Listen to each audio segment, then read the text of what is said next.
안녕하세요. 안녕하세요. 예. 야, 이제 아침, 저녁으로 추워요. 그죠? 네. 제가 원래 목소리가 꾀꼬리잖아요. 아시다시피. 예. 근데 지금 목소리가 조금 쉬었는데, 어제 그냥 잤다가 새벽에 이불을 찾는데 이불이 없는 거예요. 예, 보니까 우리 집사람이 똘똘똘똘 말고 자고, 저를 쓰레기 버리듯이 벗겼다가 놓고, 예. 그래서 목소리가 조금 이렇습니다. 그래서 환절기에 우리 어머니도 건강 조심하시고요.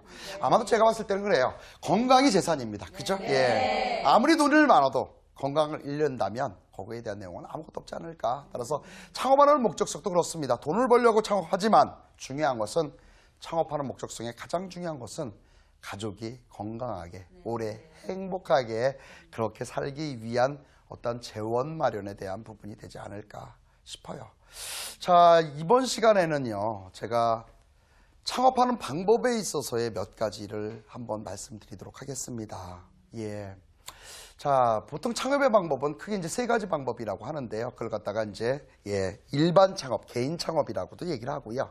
그 다음에 또한 이제 프랜차이즈 창업이라고도 하잖아요. 가맹점 창업이라고 하고, 나머지 하나를 갖다 이제 전수형 창업이라고도 이제 표현을 합니다만은, 이렇게 세 가지로.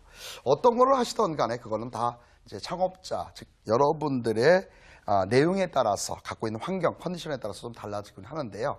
창업은 이렇게 하는 것이 실패를 줄이는 것 같아요. 그 모든 것 중에 제일 중요한 요소는, 체험형 창업이라고도 표현하고, 인턴십 창업이라고도 표현합니다. 직장만 인턴십이 있는 게 아니라 창업도 인턴십으로 해라 라는 얘기를 드리고 싶습니다. 예. 이게 무슨 뜻이냐면요.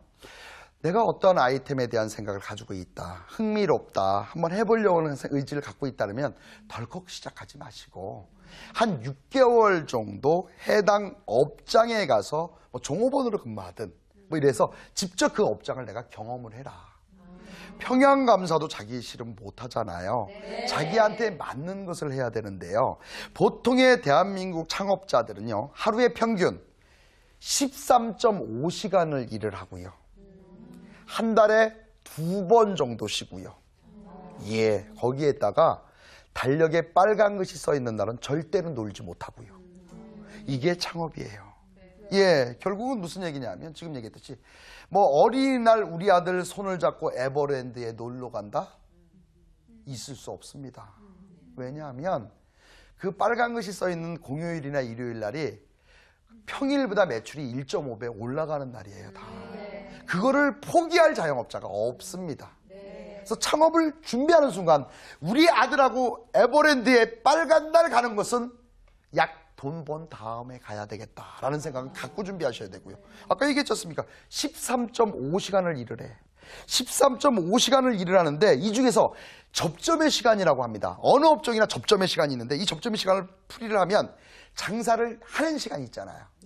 이게 보통 하루에 2번 있어요. 하루에 2번. 업종에 따라 틀리긴 합니다만은 예를 들어서 보통 12시서부터 한 2시까지가 한 번의 접점의 시간. 또한 오후 한 5시서부터 한 10시까지가 2번의 접점의 시간. 나머지 시간은 영업을 준비하는 시간이에요. 그냥 준비하는 시간. 실제는 많이 하는데 그러다 보니까 실제의 수익하고 연결되는 행위를 하는 시간은 5시간 미만입니다. 나머지 시간 8시간 정도가 뭐다? 준비하는 시간인 거죠. 예. 그래서 창업은 장기 레이스예요. 그리고 보통 내가 투자한 금액을 뽑고 돈까지 벌려면 어느 기간 동안을 내가 운영을 해야 되느냐라고 하면 3년은 해야 돼. 예. 그러니 결정에 있어서도 상당히 여러 가지를 결정을 해야 되는 것이고, 예. 그런 부분입니다. 자, 그렇게 오랫동안 열심히 해야 되는 창업이라면 지금 얘기했듯이 이 자리에 온 목적하고 똑같은 거 아닙니까? 실패하지 않으려고 오신 거 아닙니까? 네. 그렇습니다. 그러려면 결정에 있어서 마지막 하나 이 아이템이 나한테 맞는지 돈이 되는지 운영 관리가 어떤지 원부재료 공급이 어떤지 소비자의 니즈가 어떤지 소비자의